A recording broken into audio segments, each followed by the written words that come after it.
Bremen pictures வழங்கும் மணலரசு தயாரிப்பில் சாம் CS இசையில் சூர்யா சேதுபதி நடிக்கும் ஃபீனிக்ஸ் ஜூலை 4 முதல் உங்கள் அபிமான திரையரங்குகளில்.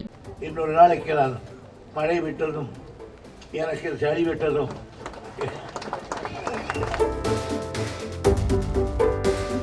தலைவர் அவர்கள் இந்த ஒற்றுமையை புரட்டுவதற்கு பல காரண காரியங்களை சொல்லியிருக்கிறார்கள். நானும் சொல்ல வேண்டும் என்றால் இருக்கிறேன். ஆனால் எனக்கு 2-3 நாட்களாக ஏற்பட்ட தொல்லையால் என்னால் பேச முடியாது.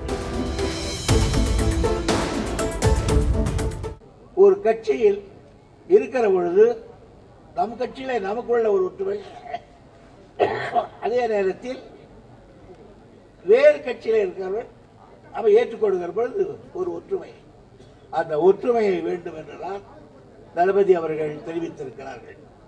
சரி, அதற்கு என்ன செய்வது? ஒற்றுமையா இருப்போம் அப்படின்னு சொல்லிட்டு கோஷம் போட முடியாது.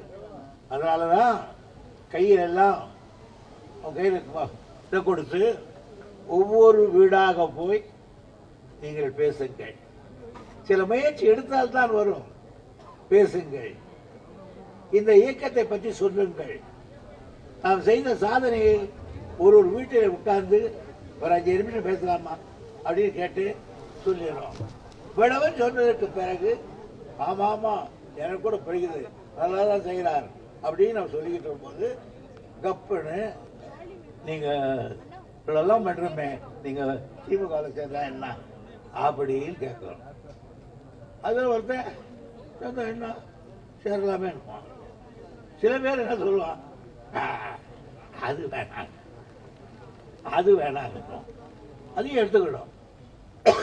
ஏன் சேர்ந்தா என்ன அப்படின்னு வீட்டுக்காரங்க வைப்பான். அவன் அம்மா கொஞ்சம் உள்ள வாங்க, இதில் சேர்த்துக்கிட்டீங்கன்னா ஏடிஎம்க்கு பணம் கொடுக்க மாட்டாங்க, அப்போ என்ன பண்ணுவேன்?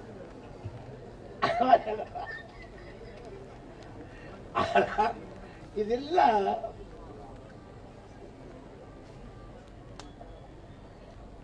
இந்த மாதிரி இதெல்லாம் பார்த்தோம்.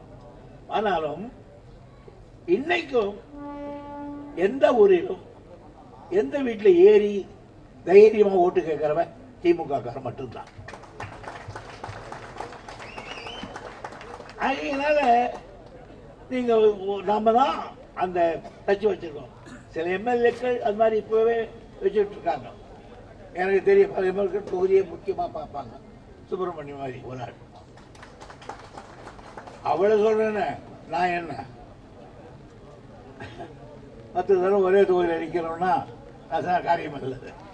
அதனால எனக்கு அது தலைகீழ் பாடம் அந்த விஷயங்கள். ஆகையினால அந்த ஒற்றுமையை நிலைநாட்ட வேண்டும். சரி, அந்த ஒற்றுமையை எந்தெந்த வகையிலே கொண்டு வரலாம்? அரசியல் முறையிலே கொண்டு வரலாம், சமுதாயத்திலே கொண்டு வரலாம், இலக்கியத்திலே கொண்டு வரலாம், பூகோள சரித்திர வாக்குகளை கொண்டு வரலாம். இந்த கொண்டு வருகிற பொழுது பகைமை குறைகிறது. இவர் வேற அவர் வேற, நானும் சுப்பிரமணியம் பேச மாட்டோம், அதில் பேசினா கூட முடியாம இருக்கலாம் அப்படின்னு நான் சொல்லலாம். ஆனால் நாங்கள் ஒற்றுமையாக ஆனவர்கள் இந்த பகைமை குறைகிறது. அந்த பகைமை குறைவது நாட்டில்